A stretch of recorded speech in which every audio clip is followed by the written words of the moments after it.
I'd like to talk to you about what I find a fascinating topic.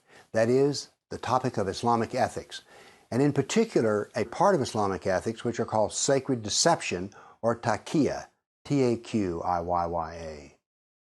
Let me give you a few ethical rules that come from the Hadith. A Muslim doesn't cheat another Muslim in business. A Muslim doesn't kill another Muslim. A Muslim doesn't touch another Muslim's wife. And a Muslim doesn't lie to another Muslim. Do you notice something here? That's right. You and I are left out because you see, Islam is not a symmetric ethical system. The golden rule is symmetric. Do unto others as you would have them do unto you. That is, there's a balance here. The other and yourself are seen as equal. But in Islam, if you're a kafir, you're never equal to the Muslim. Islam does not have a golden rule. The kafir is always inferior. Now then, let's talk about lying and deception. First, let's start with the fact that Allah has 99 names, and one of those 99 names is He is the best of deceivers. But Allah is also the best of plotters and schemers. So given that, is it too surprising that we find in the Quran, chapter 16, verse 106, those who disbelieve in Allah after having believed, who open up their hearts to disbelief, will feel the wrath of Allah and have a terrible punishment. In other words, apostates can be killed or otherwise punished. But it goes further. But there is no punishment for anyone who is compelled to deny Allah in words, but whose heart is faithful. So in other words, a Muslim can lie about Islam if it serves Islam. And one of the ways he could serve Islam is that the Muslim is not discriminated against. Here we have another in chapter 3, verse 28. Believers should not take kafirs, unbelievers, as friends in preference to other believers. Whoever does this shall have no relationship left with Allah. In other words, if you're a real friend, you're no longer a friend of Allah.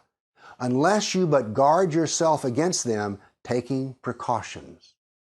What this is interpreted to mean is that a Muslim can act friendly, but he's not actually the friend. That's what is wrong.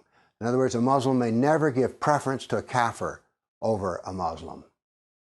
There are, by the way, no less than 12 verses which say that a Muslim is not the friend of a kafir. Now let's turn to the Hadith. Muhammad, who will kill Ka'b bin Ashraf, who has offended Allah and His Prophet? A Muslim, I will, Muhammad. Would you have me do so? Yes. In order to kill him, I will need to deceive him. May I do that? Muhammad, yes. So, the Muslim deceived Ka'b bin Ashraf and he did kill him. What is this? This is the Sunnah of Muhammad. It is possible to lie to the kafir as long as it advances Islam. This is the nature of TAKIJJA. Now there's another way in which a Muslim can lie. There's a hadith, a fairly well-known hadith, in which there are 3 reasons for Muslims to lie. One is jihad, that is the struggle against the kafir.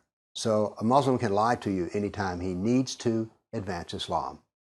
The other is a Muslim may lie to another Muslim if it will make the situation better. And a husband and wife may lie to each other as long as it smooths the relationships in the household. So deception is part of Islam.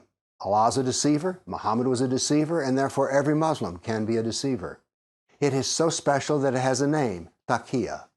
So the next time you're hearing something about Islam that just doesn't sound right, and it comes from the mouth of a Muslim, you're right. It's not right. It's a lie. It is TAKIJJA. Thank you.